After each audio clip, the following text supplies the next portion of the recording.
ስልክ ለማንሳት እንኳን ጊዜ የላቸውም። እናንተ ካላነሳችሁ ግን ሞቼ ይገኛለሁ ብለው ይረብሻሉ። አንድና አንድ ነው፣ መራቅ። እንደዚህ አይነት ሰዎችን ከህይወት ውስጥ ቆርጦ መጣል። ለሁሉም ነገር እሺ ማለትን ያቁሙ።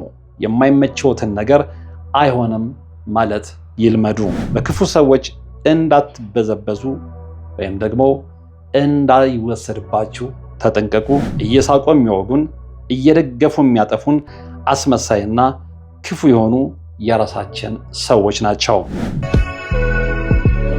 ሰላም ቤተሰቦቻችን፣ የምንገኘው አማራጭ ቻናላችን ወርቅ አፈራው 2 ላይ ነው። ታላቁ የሳይኮሎጂ ሊቅ ካርል ዩንግ አንድ አስደናቂ እውነት ተናግሮ ነበር። ሰው ሁሉ ጭምብል ያደርጋል ይላል። ይህንን ጭምብል ሳይኮሎጂ ፐርሶና ይለዋል። ማህበራዊ ህይወታችንን ለመምራት ሁላችንም የተወሰነ ጭምብል ማድረጋችን የማይቀር ቢሆንም አንዳንዶች ግን ጭምብሉን የክፋታቸውና የተንኮላቸው መደበቂያ ያደርጉታል። በህይወት ጉዟችን ላይ ከምናገኛቸው ሰዎች መካከል ትልቁን አደጋ የሚያመጡት ግልጽ ጠላቶቻችን አይደሉም። ይልቁኑ እየሳቁ የሚወጉን፣ እየደገፉ የሚያጠፉን አስመሳይና ክፉ የሆኑ የራሳችን ሰዎች ናቸው።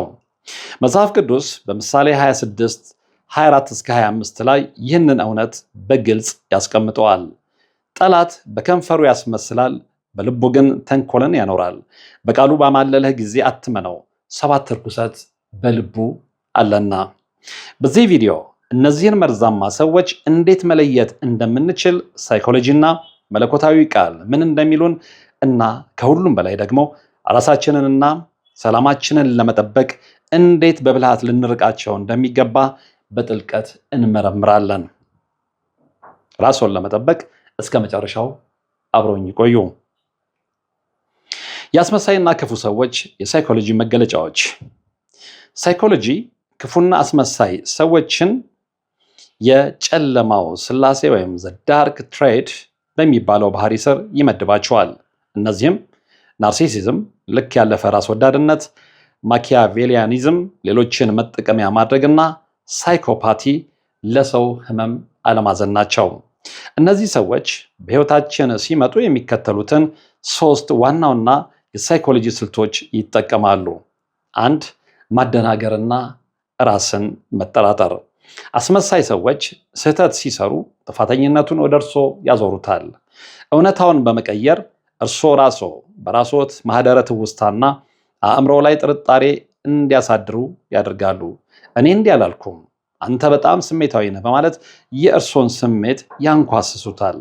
2. የውሸት ፍቅር ማርከፍከፍ። ግንኙነት በጀመራችሁ ሰሞን ልክ የሌለው ውዳሴ፣ ፍቅርና ስጦታ ያርከፈክፉቦታል። ይህ ሳይኮሎጂካዊ ስልት የእርሶን መከላከያ ምክንያት በማድረግ ወደ ህይወቶ ለመግባትና ጥገኝነትን ለመፍጠር የሚጠቀሙበት መረብ ነው። 3. የአእምሮ መረበሽ። ቃላቸውና ተግባራቸው አይገጥምም። በአንድ በኩል እወድሃለሁ፣ አከብርሃለሁ ይላሉ፣ በሌላ በኩል ግን በተግባር ያንኳስሰውታል። ይህ በአእምሮ ውስጥ ግራ መጋባትን ይፈጥራል። ጌታችን መድኃኒታችን ኢየሱስ ክርስቶስ በማቴዎስ 7:15 ላይ እነዚሁን ሰዎች በምሳሌ ሲያስረዳ እንዲህ ብሏል። የበግ ለምድ ለብሰው ከሚመጡባችሁ በውስጣቸው ግን ነጣቂዎች ተኩላዎች ከሆኑ ከሐሰተኞች ነቢያት ተጠበቁ። በግንባራቸው ላይ እኔ አስመሳይ ነኝ የሚል ጽሑፍ የለም። የሚመጡት በግ መስለው ነው፣ ውስጣቸው ግን ተኩላ ነው። መጽሐፍ ቅዱሳዊና ታሪካዊ ምሳሌዎችን ከዚህ ጋር እያዛመድን መመልከት እንችላለን። በሰው ልጅ ታሪክ ውስጥ አስመሳይነት ትልቁን ጥፋት ያደረሰበት ክስተት የይሁዳ መሳም ነው። ማቴዎስ 26:49 ላይ ይሁዳ ክርስቶስን አሳልፎ ለመስጠት የተጠቀመበት ምልክት ምን ነበር?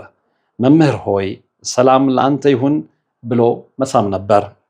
መሳም የፍቅር የቅርብነትና የክብር መግለጫ ነው።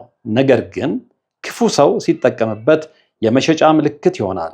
አስመሳይ ሰዎች የእርሶን ድክመትና ሚስጥር የሚያጠኑት እርሶን ለመጥቀም ሳይሆን ጊዜው ሲደርስ አሳልፈው ለመስጠት ነው።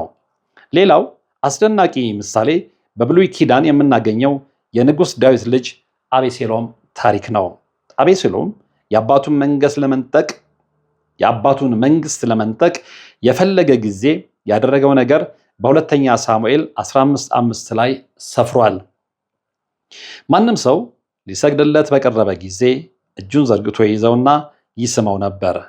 አቤሴሎም የሕዝቡን ልብ ለመስረቅ ፍጹም አስመሳይ የሆነ ትህትናና ፍቅር ያሳይ ነበር። ፍጻሜው ግን አመፅና ደም መፋሰስ ሆነ።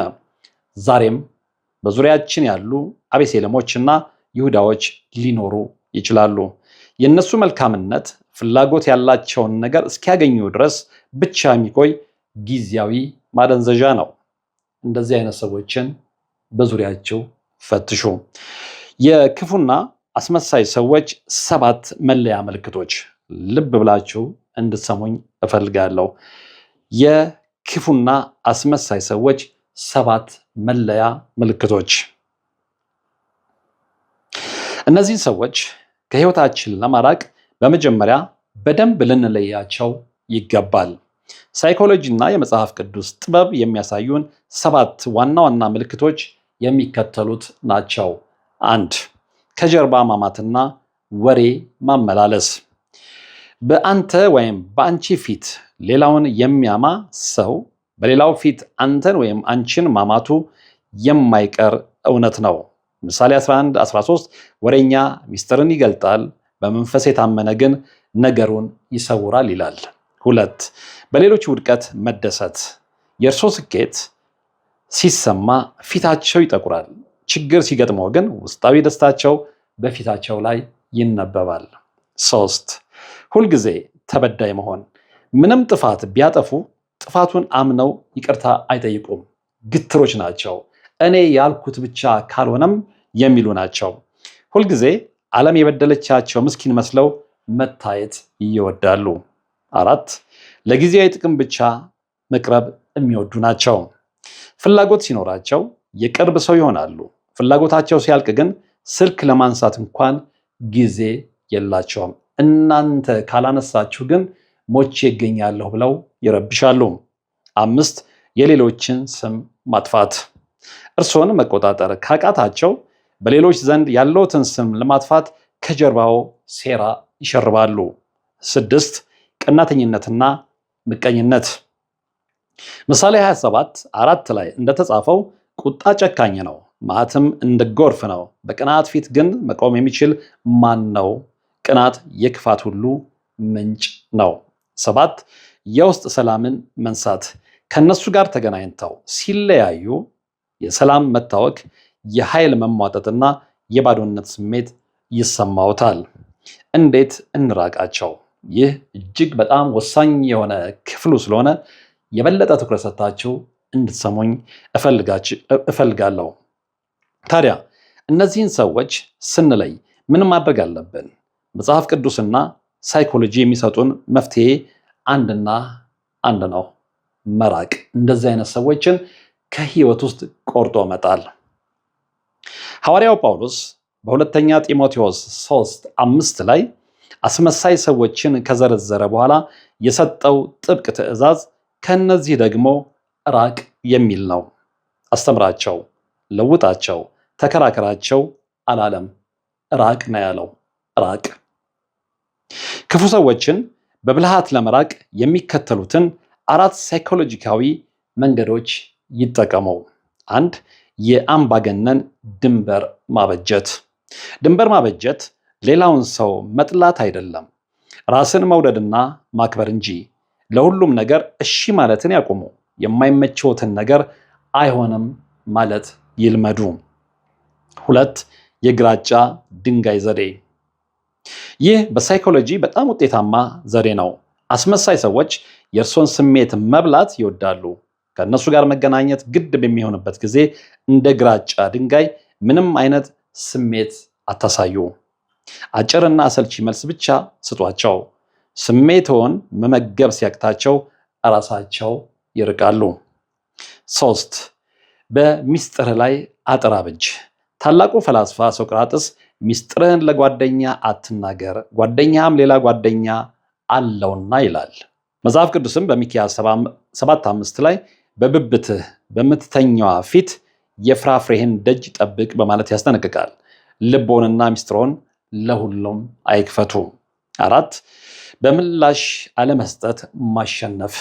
ክፉ ሰዎች እርሶን ወደ ጭቃ ውስጥ ጎትተው ለማውረድ ይፈልጋሉ፣ ይትጋሉ፣ ይማሰናሉ። የእነሱ ትልቁ ሽንፈት የእርሶ ዝምታና ስኬት ነው። ምሳሌ 26:4 ላይ እንደተጻፈው እንደ ሰነፍ ስንፍና አትመልስለት፣ አንተ ደግሞ እንዳትመስለው ይላል። ለማጠቃለያ ስንወስደው ውድ ተመልካቾቼ ህይወት በጣም አጭር ናት። አምላክ የሰጣችሁን ውድ ዘመንና የአእምሮ ሰላም በአስመሳይና በክፉ ሰዎች እንዳትበዘበዙ ወይም ደግሞ እንዳይወሰድባችሁ ተጠንቀቁ። እንድትበዘበዙም አትፍቀዱ። ሰዎችን መራቅ የክፋት ሳይሆን የብስለት ምልክት ነው። ራሳችሁን በቅን በእውነተኛና ስኬት በሚጨምሩላችሁ ሰዎች ክበቡ። በተለይ ኔጌቲቭ ኢነርጂ ወይም አሉታዊ ኃይልን ወደ እናንተ በሚረጩ ሰዎች ዘንድ አትቆሙ። የዛሬው ዝግጅታችን የተከታተላችሁትን ይመስል ነበር። ቪዲዮ ጠቃሚ ሆኖ ካገኛችሁት ለሌሎች እንዲደርስ ላይክ እና ሼር ማድረጋችሁን አትርሱ። በሌላ ፕሮግራም እስክንገናኝ ሰላምና ጥበብ ከእናንተ ጋር ይሁን። አበቃን። ቻው።